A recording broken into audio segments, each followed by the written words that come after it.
महाराष्ट्रातील एक असं ठिकाण ज्या ठिकाणी पूजा अर्चा केली असता देवाला मानपान दिला असता पाऊस पडतो. हो, आपण आज आहोत पालघरमधील सपाले पश्चिमेला असलेलं जलसार गाव. जलसार, टेंबीखळावे, किरईपाडा आणि सरावली, विठ्ठलवाडी, विराथन, चिखलपाडा अशा गावांच्या मधोमध असलेला हा डुकुमले डोंगर. ह्या डोंगराला दुसरं नाव म्हणजे मेघराज डोंगर. हो, कारण ह्या मेघाच्या डोंगरावरच आहे मेघराजाचं मंदिर. मेघराजाचं मंदिर आणि तसेच इंद्रदेव देखील सोबत असतात विराजमान.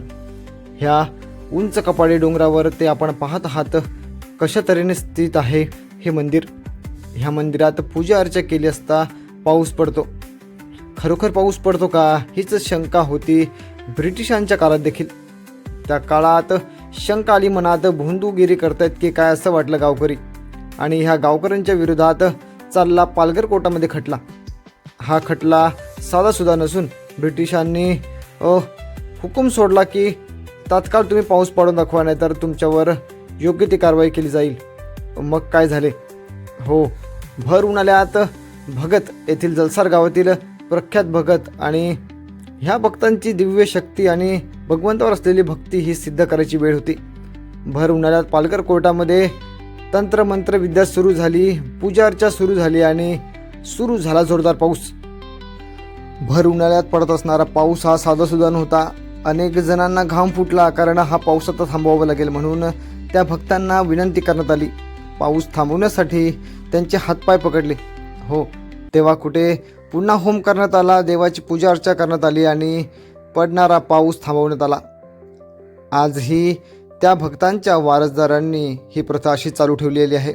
मनोभावे ह्या देवाची पूजा केली जाते, होम हवन केलं जातं आणि देवाला मात्र जागृत ठेवण्याचं काम ह्या वारसदारांनी केलं आहे.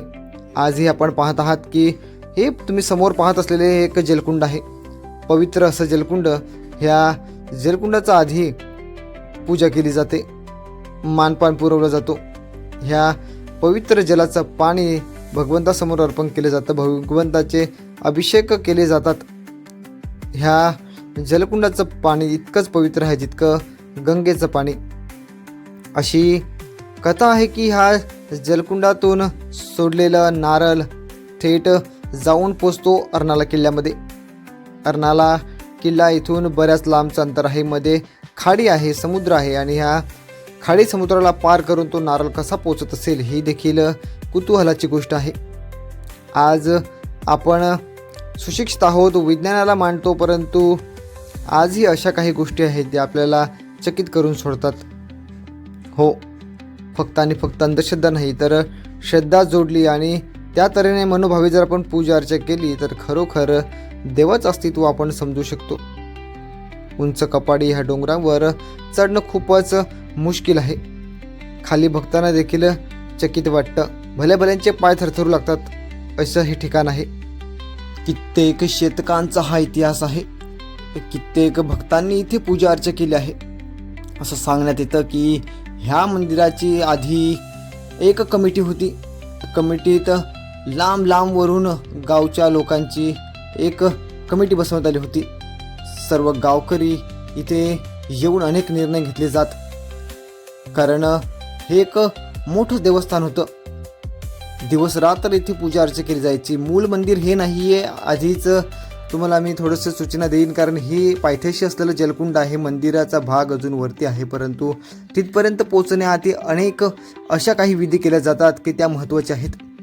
इथे पूजा अर्चा केल्याशिवाय आपण वरती जाऊ शकत नाहीत आणि इथलं पवित्र जल घेऊन आपल्या वरपर्यंत जायचं आहे, मंदिरापर्यंत जायचं आहे. त्याआधी तुम्हाला अजून काही गोष्टी सांगेन की आजही इंद्रदेवाचं अस्तित्व इथे असल्याचं गावकऱ्यांचं म्हणणं आहे. हाकेला देव धावून येतो, प्रत्येक मागणं पूर्ण होतं, केलेला नवस कधी इथे अपूर्ण राहत नाही. पायथ्याशी असलेला ननवीर देवाचं मंदिर देखील तितकंच शक्तिशाली आहे.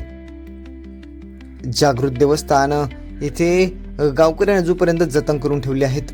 वेळोवेळी त्यांची पूजा अर्चा केली जाते आणि पंचकृषीतील 5 बाजूला असलेले वाघदेवाची मंदिरं, ह्या 5 वाघदेवांची मंदिरं, त्याची कथा, त्याचसोबत असलेला ननवीर देव आणि हे मेघराज, ह्यांची काय कथा आहे तुम्हाला मी लवकरच एका मोठ्या व्हिडिओच्या माध्यमातून तुम्हाला मी कळवेन. कारण एक रोमांचक कथा आहे, तुमच्या अंगावर शहारा उठवेल अशी कथा आहे. आजही अनेक देव इथे उपस्थित आहेत. हे फक्त मंदिर नाही तर राजांचा राजदरबार आहे असं अजून हे इथले गावकरी म्हणतात. 5 वाघदेव हे एक राजा आहेत आणि एक नरवीर देव त्यांचे सेनापती, तसेच मेघराज हे एक महाराज आहेत. आणि अशा ठिकाणाचं महत्त्व आहे. तर अनेक गावकऱ्यांना देखील अजून काही अशा शंका आहेत, अशा गोष्टी आहेत त्या पूर्णतः माहिती नाही. मी एका मोठ्या व्हिडिओच्या माध्यमातून तुमच्यापर्यंत मी लवकर घेऊन येईन. परंतु आजचा हा कार्यक्रम आपण पाहता येतं, सर्वजण प्राशन करतात हे पवित्र जल, कारण हे एक प्रसादच मानलं जातं, प्रसादाप्रमाणे त्याला ग्रहण केलं जातं. आणि हे तीर्थप्रसाद आपण घेताच अनेक आजार देखील बरे होतात अशी मान्यता आहे. आपण इथे पूजा अर्चा करून जातोय वरच्या दिशेला मंदिरात. मूळ मंदिरापर्यंत जाण्यासाठी जी पायवाट आहे अगदी धोकादायक आहे. नजरेआड तुम्ही पाहू शकता की कशा तऱ्हेने कडा आहे आणि हा कडा जीवघेणा कडा म्हणून आहे. अनेक जणांचे पाय थरथरत या ठिकाणी येत असताना. हे आहे मेघराजाचं आणि इंद्रदेवाचं मंदिर, ज्या मंदिराबद्दल आपण आतापर्यंत बोलत होतो. हे लाकडावर कोरीव काम केलेलं आणि त्यावर हा कोरलेले आपण पाहतायत की ही मोठी मूर्ती जे हत्तीवर विराजमान आहेत स्वतः इंद्रदेव, तसेच बाजूला असलेली त्यापेक्षा छोटी मूर्ती ती म्हणजे मेघराजाची घोड्यावर विराजमान असलेले दैवत ते म्हणजे मेघराज. इथे वाडीव गावाचा देखील संबंध जोडला जातो. एक काळ होता जेव्हा भगवंत देव मेघराज वाडीव गावात खेळण्यासाठी जात असत. हे लहान बालक कोण आहे, कुठून येते अशी शंका जेव्हा गावकऱ्यांना आली तेव्हा गावाबाहेर पडताच हे बालक घोड्यावर स्वार होऊन जाते कुठे अशी देखील एक त्यांच्या मनात शंका निर्माण झाली. देवाचा पाठला केला असता त्यांना इथपर्यंत आणून सोडलं. नंतर चौकशी करत असता माहिती झालं की भगवंत मेघराज हे आपल्या आईच्या गावी म्हणजेच मामाकडे येतात आणि त्यांचं मामाचं गाव म्हणून, देवाचं मामाचं गाव म्हणून वाडीव गावाची चर्चा आजही देखील आहे. वाडीव गावचे रहिवासी आज या मंदिरात मोठ्या थाटामाटाने येतात. आधी सोन्याची अंगठी येत असताना दरवर्षी सोन्याची अंगठी आणली जायची, देवाला अर्पण केली जायची अशी देखील कथा आहे. हो, पूजा अर्चा हवन इथे जागृत करण्यासाठी ह्या गोष्टी देखील तितक्याच महत्त्वाच्या आहेत. देवाचा मानपान करणं खूप गरजेचं आहे. देव मोठं काही मागत नाही, परंतु आज ह्या कार्यासाठी गावकऱ्यांची थोडीशी उपस्थिती कमी पडते. आम्ही ह्या भक्तांच्या वारसदाराशी संपर्क साधला असता त्यांची खूप मोठं कार्य करायची इच्छा आहे, परंतु गावकऱ्यांची उपस्थिती नसल्याने हे मोठं कार्य होऊ शकत नाही. आणि म्हणून मोजके काही लोक येऊन, गावकरी येऊन इथे दरवर्षी पूजा अर्चा केली जातात. आपण हे मंदिर पाहतात, अनेक लोक ह्याला आजही देखील त्याचप्रमाणे पूजतात. अनेक लोक कधीतरी अवकाळी येऊन जातात आणि आपली मनोभावी पूजा करून जातात. पाहू शकता आपण लांब लांब वर अरण्याला विरार असा काही मागचा भाग दिसतोय. दातिवरे खाडीचा थोडासा भाग दिसतोय.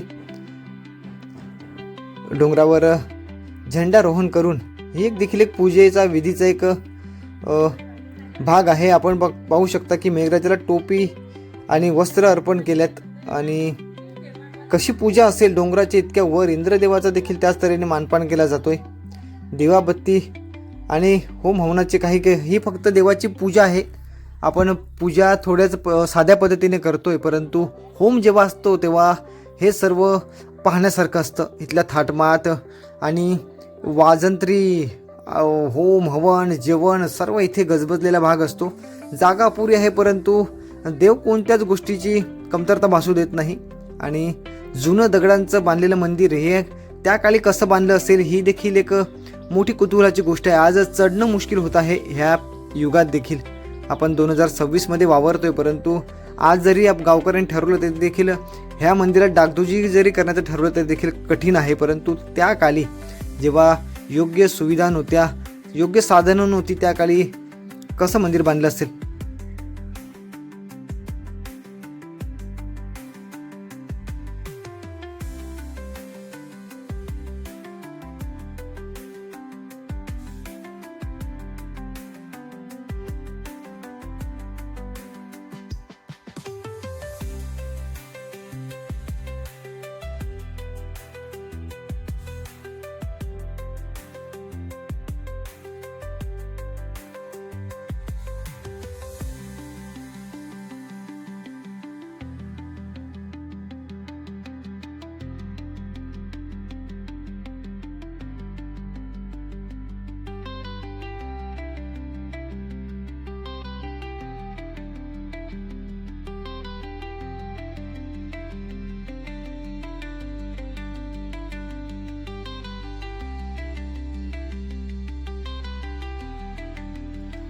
मित्रांनो, व्हिडिओ थोडा घाईगडबडीत झालेला आहे कारण वेळेच्या अभावी, परंतु योग्य माहिती तुमच्यापर्यंत लवकरच घेऊन येईन आणि एक मोठा व्हिडिओ बनवतो. एकदम सुटसुटीत तुम्हाला माहिती देण्याचा प्रयत्न करेन. इथली कथा, इथला इतिहास आणि हा भक्तांचा देखील एक इंटरव्ह्यू असेल छोटासा, त्यांच्या तोंडून तुम्हाला माहिती ऐकवायला मिळेल. लवकरच आपण भेटूया अशा एका मोठ्या व्हिडिओमध्ये. पुन्हा सांगेन की मंदिर, तुम्ही आसपासची जर रहिवासी असाल तर लवकरात लवकर मंदिराला भेट द्या. अशी एक चर्चेचा विषय आहे की मंदिर बांधण्यात येणार आहे, नवीन बांधणार आहेत. आणि जर नवीन मंदिर बांधण्यात आलं तर तुम्हाला ह्या मंदिराची शोभा जी आहे, जुनं जे बांधकाम आहे ते कदाचित ती नवलाई तुम्हाला पाहायला मिळणार नाही. जर ज्या कोणी अजूनपर्यंत ह्या मंदिरापर्यंत पोहोचत नसेल तर नक्कीच तुम्ही या आणि दर्शन घेऊन जा. मंदिर नवीन बांधण्याआधी तुम्हाला देखील तुमच्या पिढीला सांगता येईल की कसं आधी मंदिर होतं. आणि कसा वाटला व्हिडिओ नक्कीच कळवा. व्हिडिओच्या प्रतिक्रिया कळू ना कळू, परंतु तुम्ही हा व्हिडिओ खूप जणांपर्यंत नक्की शेअर करा, जेणेकरून ते कधीतरी आले असतील त्यांच्या आठवणी ताज्या होतील आणि ज्या कोणाला यायचं असेल, दर्शन घ्यायचं असेल अशा पवित्र ठिकाणी ते देखील दर्शनासाठी येतील. पुन्हा भेटू आपण अशा एका नव्या कोऱ्या व्हिडिओमध्ये. तोपर्यंत बनून राहा आपल्या विठ्ठल लाईन चॅनलवर. धन्यवाद.